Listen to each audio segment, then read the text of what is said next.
हमारे साथ मौजूद हैं Heena Anees, who's a nutritionist, and Hakeem Shah Nazir Sahab. अस्सलाम वालेकुम। वालेकुम अस्सलाम। अच्छा, बड़ी इंटरेस्टिंग बात मुझे कल ये पता चली कि जुडाइज़म में या जो लोग हज़रत मूसा अलैहिस्सलाम के मानने वाले हैं, यहूदी जिनको कहा जाता है, उनके यहाँ बाकायदा इंस्ट्रक्शंस हैं कि आप अगर गोश्त की बनी हुई कोई भी चीज़ इस्तेमाल कर रहे हैं तो उसमें दूध की बनी हुई कोई चीज़ शामिल नहीं की जाएगी, यानी दूध और गोश्त को साथ में नहीं मिलाया जाएगा, क्योंकि एक अगर एनिमल है तो उसकी एक प्रोड्यूस को आप यूज़ करें। तो आप अक्सर देखें उनकी मीट के साथ आप फिश आप दूध से, यानी अगर योगर्ट है, चीज़ है, वो आप साथ मिक्स नहीं कर सकते। लेकिन आज जो बिलखुसूस सवाल है ना, मुझे बताएं, मछली और दूध कॉम्बिनेशन गड़बड़ है? देखिए, इन अ सेंस कॉम्बिनेशन कोई एज सच गड़बड़ नहीं है, जिसको मिथ एक बहुत बड़ी बनाया हुआ है। Okay. इसमें कोई इतना साइंटिफिक एविडेंस नहीं पाया जाता, लेकिन बस कोई उसको इतना मिसअंडरस्टैंड किया जा रहा होता है कि जो वाइट पैचेस वाली हमारी बीमारी, उसमें जाके उसको स्टैंड आउट कर दिया जाता है। वर्टिलाइगो से और फुलबरी से आपने उसको मिला दिया। फुलबरी से मिला दिया, और अल्लाह माफ़ करे, बहुत डिफ़िकल्ट किस्म के मिथ्स हैं, जिसको मैं ये कहती हूँ कि इसके कोई साइंटिफिक एज सच एविडेंस नहीं है। हाँ ठीक है, 2 हैवी मील्स हैं, 2 हैवी प्रोटीन्स हैं, आप उसको अपार्ट इस्तेमाल करें ना। ऐसा तो नहीं है कि आपने उसी वक्त मिल्क शेक भी पिया और उसी वक्त आप फ़िश करी भी खा रहे हैं या फ़िश भी खा रहे हैं। ये वैसे ही नॉन सेंसिबल बात है कि एक इंसान खा ही नहीं सकता। बेस्ट सोर्स जो है, जो फ़िश के साथ हम कंबाइन कर सकते हैं, वो है योगर्ट। योगर्ट भी एक मिल्क प्रोडक्ट है, लेकिन इट्स अ गुड कॉम्बिनेशन कि आप फ़िश एंड योगर्ट खा सकते हैं। अच्छा, अक्सर इसमें करी में पड़ता भी है। मैं बल्कि शेफ़ शाज़िया से कंफर्म करती हूँ। शेफ़ शाज़िया, मुझे बताएं कि जो मुख्तलिफ़ तरीक़ों से फ़िश बनाई जाती है, उसमें दही का इस्तेमाल भी होता है ना? दही में तो बनाई है मैंने। दही में भी बनाई है आपने? तो ये मैंने आधा किलो दही यूज़ किया इसमें जी, क्योंकि ग्रेवी के लिए मैंने इसमें ना टोमेटो यूज़ किए हैं, ना मैंने अनियन यूज़ किया है। मैंने सिर्फ योगर्ट यूज़ किया है। तो आपने जैसे कहा कि इन मसालों के साथ हम आराम से अगर चाहें तो फ़िश एंड योगर्ट को मिक्स कर सकते हैं। उससे अच्छी हकीम ग्रेवी साहब से पूछते हैं। हकीम साहब, लेकिन कई लोगों का ख्याल ये है, और वो तो दिखाते भी हैं कि भाई मैंने गलती से ये दोनों मीट्स मिक्स कर लिए थे तो देखिए मेरे चेहरे पे निशान आ गए।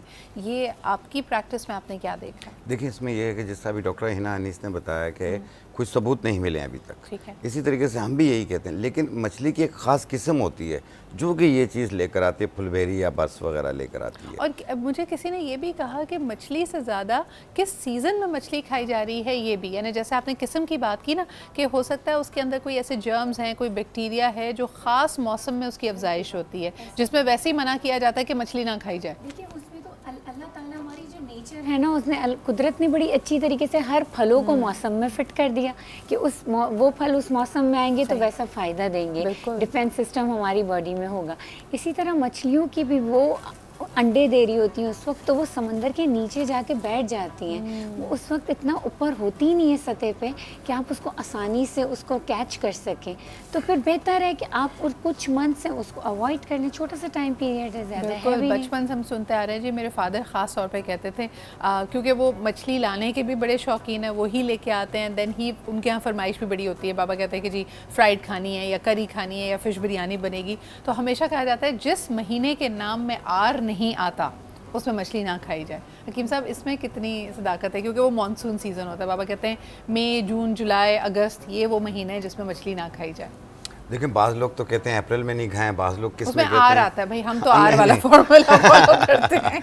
नहीं, इसीलिए आपको बता रहे हैं ना कि अब इसके भी कोई रीजंस नहीं है। हाँ। लेकिन हाँ, इसमें यह है कि जब जिस तरह मछली के अंडे बन रहे होते हैं या वो अंडे बना रही होती है, तो उस टाइम पे वो डीप नीचे चली जाती है। तो एक कुदरत का निज़ाम है कि उस टाइम पे माहिगीरों को भी कहा जाता है कि आप समंदर से मछली के शिकार पे पाबंदी होती है उन दिनों में। तो ये एक अल्लाह की तरफ से है, लेकिन फिर भी एहतियात अफसोस से बेहतर होता है। आपने देखा होगा कि हम किसी भी शॉप पे जाते हैं या किसी रेस्टोरेंट में जाते हैं, मछली बनाते हैं, तो वो साथ में रायता देता है, वो दही का ही होता है। बिल्कुल, तो खा सकते हैं आप लोग। यूज़ करते हैं या फिर कोई फिजी ड्रिंक यूज़ करते हैं ताकि हमें लगे कि उसको, मेरे ख्याल में जो सबसे ज़्यादा मसला है कि जिस तरह हम फ़िश खाते हैं ना, उसमें बहुत मसाले, डीप फ्राइंग, सो वी उसकी आफादियत लेने के बजाय हम उसके साथ बड़ा बुरा हाल करते हैं। हम मछली का जो एक टाइम है वो 5 से 7 मिनट है। आई थिंक उसको आयशा भी सेकंड करेंगी कि बस टाइम में मछली पक जाती है, वो बहुत टाइम नहीं लेती, उसको गलाने की और भूनने की ज़रूरत नहीं है। मछली मासूम सा एक मीट है, वो तो स्टीम में पक जाता है। उसको डीजल मछली बनाने की डीजल ना ज़रूरत है। लेकिन हफ्ते में 1 या 2 बार मछली खानी चाहिए, क्योंकि उसमें आपको ओमेगा 3, ओमेगा 6 के अलावा आपको विटामिन डी भी मिल रहा होगा। आयोडीन मिलता है, आयोडीन मिलता है, लेकिन इसमें यह है कि जो हमारी बॉडी को 650 का जो है वो विटामिन डी मुहैया करती है मछली 100 ग्राम के अंदर। तो वो आपके लिए 2 दिन के लिए, 1 दिन के लिए काफ़ी होती है। लेकिन ये है कि अगर हम थोड़ा सा इसको बढ़ा लेंगे, हर हफ्ते 2 बार कर लेंगे, तो मैं समझता हूँ आप मेडिकेशन से पीछे हटना शुरू हो जाए। बिल्कुल सही। अच्छा जी, आज के कुछ आपके सवालात ऑलरेडी मौजूद हैं। अब क्योंकि ईद की आमद है और हर कोई चाहता है कि बहुत खूबसूरत, बहुत प्यारा लगे ईद पे, ईद की तैयारी भी हो गई है, तो हम कुछ टिप्स लेना चाहेंगे हमारे एक्सपर्ट से। कुछ हो सकता है सोल्यूशंस आपके पास आपके किचन कैबिनेट में मौजूद हों, जिससे आप ईद के दिन चमकते दमकते दिख सकते हैं। लेकिन मोस्ट इम्पॉर्टेंटली हकीम साहब, आज अल्हम्दुलिल्लाह क्योंकि 24वां रोज़ा है, बहुत सारे लोग डिहाइड्रेटेड हैं। हमने कितना कहा कि जी आप इफ्तार से लेकर सहरी तक 10-12 ग्लास ज़रूर पानी पिएं, लेकिन लोग नहीं पी पाए। स्किन सिवियरली डिहाइड्रेटेड है। अब ईद में चंद रोज़ रह गए हैं, तो किस तरह तैयारी की जाए? देखिए, एक तो जिस तरह आपने अपने सवाल का जवाब भी दे दिया कि पानी का टेक ज़्यादा रखिए आप, और दूसरा ये है कि जैसे अभी मौसम के हिसाब से तरबूज आया हुआ, आप तरबूज खाएँ आप, उसमें आपकी बॉडी का पानी भी पूरा होगा और साथ में आयरन भी मिल रहा होगा आपको, और अंदरूनी ज़ख्मों को भी ख़त्म करती है ये। इसके और भी बेनिफिट्स हैं, ये आप कीजिए। और साथ में एक छोटा सा मास्क बनाइए घर पे, इसका पाउडर बना के रख लें, जितना लगाना उतना आप लगा लिया करें। इसमें आपने लेना है संदल पाउडर, अनार के फूल और समंदरी झाग, ये तीनों चीज़ें 20-20 ग्राम ले लें और उपटन 50 ग्राम ले लें। इनको मिला के बारीक पाउडर बना लें, फिर जितना लगाना हो उतना अरके गुलाब में पेस्ट बनाएं या दूध में पेस्ट बनाएं, पूरे चेहरे पे, हाथ पाँव पे लगा लें। 15-20 मिनट रुक जाइए, फिर पानी का स्प्रे करें और हल्के हाथ से रब करें, 1 मिनट रब करें और फिर धो लें। आप देखिएगा पहली एप्लीकेशन में आपको कितना फ़ायदा होता है। अच्छा, एक हम बड़ी कॉमन गलती करते हैं हकीम साहब के, हम जैसे ऑलरेडी स्किन डिहाइड्रेटेड है और अगर इस तरह का कोई भी मास्क हम लगाते हैं, आप बार बार, मैंने देखा है, हमेशा आप लोगों को एडवाइस करते हैं कि हल्के हाथ से गीला करके उसको मसाज करें, लेकिन लोग जी सारा गुस्सा, और उनको लगता है कि टॉप लेयर हमने उतारनी है। मैं बताना चाहूँगा कि आप सिर्फ चेहरे की बात कर रहे हैं, हम अक्सर मुख्तलिफ जगहों पे, चाहे वो डेंटल डॉक्टर क्यों ना हो, वो कहते हैं ब्रश हल्के हाथ से करें। बिल्कुल, हम उसे रगड़ रहे होते हैं, Absolutely. उसका नुकसान होता है। उसी तरह चेहरे के साथ भी यही कर रहे होते हैं, हम दांत भी खराब कर रहे हैं और वक्ती तौर पे हमें लग रहा होता है कि भाई टॉप लेयर तो मैंने ऐसी एक्सफोलिएट की है कि भाई स्किन भी इस वक्त जवाब दे जाए। अच्छा, एक और चीज़ आपसे पूछ रही थी है ना, मैं इस वक्त देख रही थी तरह तरह के टोटके और तरकीबें और इंस्टेंट ग्लो, और एक रात में आप बहुत हसीन से सिंड्रेला बन जाए, स्नो वाइट बन जाए, इस किस्म की टिप्स आ रही हैं। एक उसमें बड़ी इंटरेस्टिंग चीज़ मैंने देखी, लोगों ने कहा जी टूथपेस्ट में 2-3 इंग्रेडिएंट मिलाएं, उसमें लेमन मिलाएं, बेकिंग सोडा मिलाएं और उसको फेस पे लगा लें, और जैसे वो वाइटनिंग टूथपेस्ट होता है ना, तो आपका चेहरा भी उतना खिल जाएगा। ना please, I want you to talk about this toothpaste face mask जो आजकल हर कोई लगा। मैं सबसे पहले तो मैं इन चीज़ों को सेकंड बिल्कुल भी नहीं करती, क्योंकि ये केमिकल और नेचुरल चीज़ों का कॉम्बिनेशन पे मैं कभी भी नहीं, या आपने केमिकल यूज़ करना है या नेचुरल यूज़ करना है, क्योंकि आपको नहीं पता है कि कौन से केमिकल उस ट्यूब के अंदर मौजूद हैं और वो उस नेचुरल चीज़ के साथ रिएक्ट करेंगे।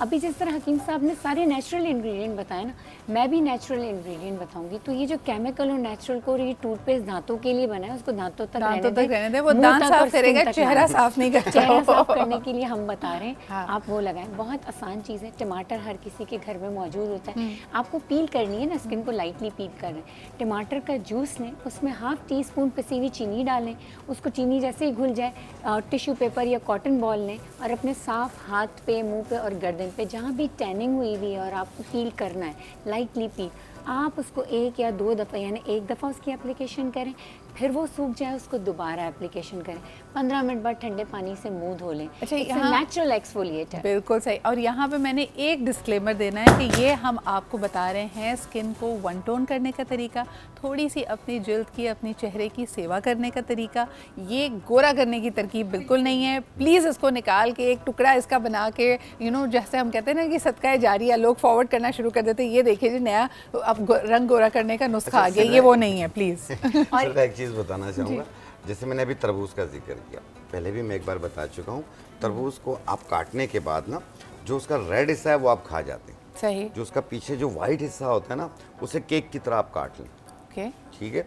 फिर आप चेहरे को धो के उसे आप अपने चेहरे पे रब करें। रब करने के बाद पानी का स्प्रे करके टिश्यू से खुश करें। इसके ऊपर आप बेस लगाएंगे ना, लगाएंगे आप, तो वो लॉन्ग स्टे रहेगा। फौरी नहीं फटेगा, बाद में बिल्कुल फट सही जाता है, है, ख़राब हो बिल्कुल। जाता है। अच्छा, एक चीज़ में डिस्टिंग्विश करना बहुत ज़रूरी है। कई लोग कहते हैं कि मेरी स्किन टाइप ड्राई है, उनको अलग तरह की चीज़ें यूज़ करने की ज़रूरत है, और अगर आप इस वक्त मार्केट में जाएं आपको कई चीज़ें फॉर हाइड्रेटिंग, फॉर डिहाइड्रेटेड बिल्कुल स्किन, मिलेंगी। ये है ना, ज़रा लोगों को वाजे करके फ़र्क बताएं कि ड्राई स्किन और डिहाइड्रेटेड स्किन में क्या फ़र्क होता है। देखें, जो ड्राई स्किन होती है ना, वो हमेशा फ्लेकी हो रही होती है, ऊपर से एक्सफोलिएट होती हुई आपको नज़र आ रही होती है, ये ड्राई है। और ड्राई स्किन को हम एक्सफोलिएट करके, डेड स्किन को पील्स लगा के हम एक्सफोलिएट कर देते हैं, यानी वो ड्राई स्किन को हटाते हैं तो अंदर फ्रेश स्किन मौजूद होती है। ड्राई स्किन अंडर ट्रीटेड होती है, वो ट्रीट नहीं हुई भी होती है। वो एक स्किन टाइप है skin बेसिकली। type है। आप उसमें जितना भी पानी पिए, आपको अलग तरह के कॉस्मेटिक्स लगाने की ज़रूरत है। बिल्कुल प्रॉब्ली जी। आप वाटर बेस्ड चीज़ें नहीं Exactly। लगाएंगे, आपको ज़्यादा नरिशमेंट की ज़रूरत है। बट डिहाइड्रेटेड स्किन जो अपने साथ खुद जुल्म की है। डिहाइड्रेटेड स्किन आपको पता चल जाएगी कि आपकी अचानक से रिंकल और स्किन पे सैगीनेस आना शुरू हो गई, और आप अपनी स्किन को पिंच करेंगे और वो इस तरह आपको डिहाइड्रेटेड लगेगी। यानी मैं पिंच कर रही हूँ ना, वो नॉर्मल सतह पे फौरन नहीं आएगी, पिंच उस वो अपना position में होल्ड रहेगी, करेगी अपनी hold पोजीशन करेगी। को। इसी तरह और इसका आपका बड़ा face अच्छा भी मिसाल hold वो करेगा। नकल्स की देते हैं। अगर आप अपनी ऐसे मुट्ठी बना के फिर आप सीधा करें, जहां आपकी उंगलियों के जॉइंट्स हैं वहां पे पिंच करें, अगर वो जगह रुक रही है तो इसका मतलब है आपने जो चुटकी काटी है उसके उतनी देर, थोड़ी देर उभरी रहे, इसका मतलब है आपने पानी कम तो पिया हुआ है। इसके लिए आप हर मेकअप से पहले, जैसे जो शाह साहब ने भी बताया, या एलोवेरा जेल को आप अपने पर्स में रखें। तो aloe vera is good hydrating pre makeup या प्री कोई भी क्रीम के बेस होती है। तो थोड़ा सा 2-3 ड्रॉप्स आप एलोवेरा जेल अगर अपने फेस पे लगा लिया करेंगे ना, दिन में 2-3 बार भी, तो स्किन हाइड्रेट रहेगी। लेकिन उसके लिए पानी का और water based food and fruits का इंटेक करना बहुत अच्छा, ज़रूरी इस तरह का जो वाटर या जेल बेस्ड प्राइमर्स हैं, जिसके अंदर नेचुरल प्राइमर, तो आपके पास एलोवेरा मौजूद है। शाह साहब, इसके अंदर एसेंशियल ऑयल्स की कोई भी 2 कतरे, यानी और कौन कौन से वो ऑयल टाइप्स हैं जो आपकी स्किन को ग्लो दे सकते हैं, नरिशमेंट दे सकते हैं? मैंने देखा है अगर आमंड ऑयल के 2 कतरे डाल लिए जाएं, लैवेंडर ऑयल है हमारे पास, इस तरह। और अगर आपकी स्किन ऑयली है तो टी ट्री ऑयल कहा जाता है अच्छा। इसका। इसमें इसके अलावा आप ना रेड रोज ऑयल ये आप मिला सकते हैं, जो सबसे बेहतरीन है स्किन के लिए। ओके, आपके। ओके। एक ही होता है, एक आपने देखा होगा नकल्स ब्लैक हो रही होती हैं और स्किन पे ना लूजिंग बहुत ज़्यादा महसूस होती है, झुर्रियाँ झुर्रियाँ महसूस हो रही होती हैं। तो उसके लिए जैसे हाथ पाँव की अक्सर लोगों की होती है, बेचारे काफ़ी मेहनत कर रहे होते हैं, तो उसको ठीक करने के लिए जैसे अभी डॉक्टर हिना ने कहा कि टमाटर, आप टमाटर का पल्प ले लें, तकरीबन 2 चम्मच के बराबर टमाटर का पल्प ले लें, उसमें 1 चम्मच चुकंदर का जूस मिला लें, ठीक है। इसके अंदर जो है आपने संदलवुड पाउडर मिला लें, मिक्स किया, और ये अपने हाथ पाँव पे आप लगाएं, 15 मिनट लगा रहने दें, फिर पानी का स्प्रे करके रब करें, हल्के हाथ से रब करना है और फिर धो लेना है। आप देखना पहली एप्लीकेशन में ये कितना साफ हो। ज़बरदस्त। अच्छा जी, आप लोगों के लिए 2 सवालात आए हैं। हकीम साहब, सबसे पहले स्किन टाइटनिंग, अभी तक हम ग्लो की, अपने मेंटेनेंस की बात कर रहे हैं, लेकिन क्या कोई नेचुरल इंग्रेडिएंट्स ऐसे हैं? लोग मुख्तलिफ चीज़ों की बात करते हैं, एग वाइट की बात करते हैं जी, अगर आप कहें तो स्किन टाइटनिंग, आपको एक फेस लिफ्ट मिल सकता है नेचुरल सा, इज़ इट पॉसिबल? जी बिल्कुल मिल सकता है, और ये वक्ती तौर का होगा शुरू में, लेकिन उसे कुछ दिन यूज़ करेंगे तो ये परमानेंट भी हो जाएगा। लेकिन जिस तरीके से आपने अचानक जाना होता है, किसी तकरीब में जाना होता है, कहीं जाना पड़ जाता है, तो आपके घर में ये चीज़ मौजूद होनी चाहिए।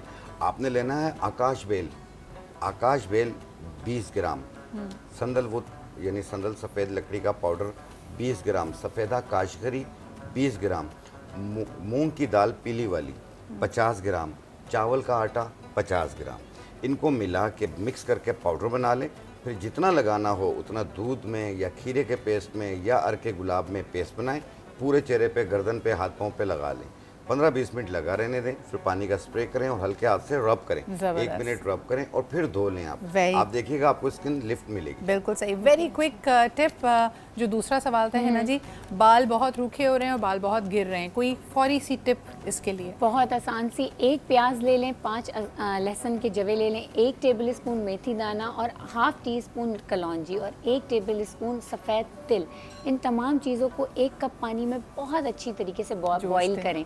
जब अच्छी तरीके से जोश दे दें, फिर इसको मलमल के कपड़े में अच्छी तरीके से दबा के निकाल लें और इसको एक स्प्रे बॉटल में भर के रख लें। ये स्प्रे आपने रोज़ सिर्फ रूट्स में लगाना है, स्कैल्प में लगाना है और ऑल्टरनेट डेज पे शैम्पू करना है। ज़रूरी नहीं है इसमें कोई स्मेल एज सच नहीं आएगी, लेकिन ये गारंटी है कि 7 डेज में जो आपके बाल गिर रहे बस थे ना, ऐसा फर्श लगे- भर रहा था, हाँ। वो रुक जाएंगे। क्या बात है, लेकिन बस ऐसा लगेगा कि यखनी चलती हुई आ रही है कमरे के अंदर। थोड़ी सी यखनी आएगी, फिर आप डिओड्रेंट लगा लें अपनी लेकिन बॉडी इसी तरह सही अगर है, एक इतना मिनट तो मिल करना जाए तो- पड़ेगा, इतना तो करना पड़ेगा। 1 मिनट मिल जाए तो बिल्कुल वक्त कम है, अलमास का वक्त हम ले रहे होंगे, लेकिन वही 30 सेकंड्स हैं। देखिए, ये जो आप पार्क में देखें ना, घास होती है, आप एक मुट्ठी घास की ले लें और उसे 1 पाव या आधा किलो सरसों के तेल में मिला के 1 घंटा धूप में रख लें, सही। आपका तेल तैयार होगा। और ये तेल यूज कीजिए आप, एक दिन छोड़ के आप देखना जिस तरह घास उगती जाती है ऐसे बाल उगते जाएंगे। क्या बात है। भाई, अच्छा, क्या मुझे इसमें बड़ी इंटरेस्टिंग बात ये लगती है, कई लोग इसमें टोटका कहते हैं कि अगर आपने बालों से रिलेटेड कोई भी काम चांद की बढ़ती हुई तारीखों में किया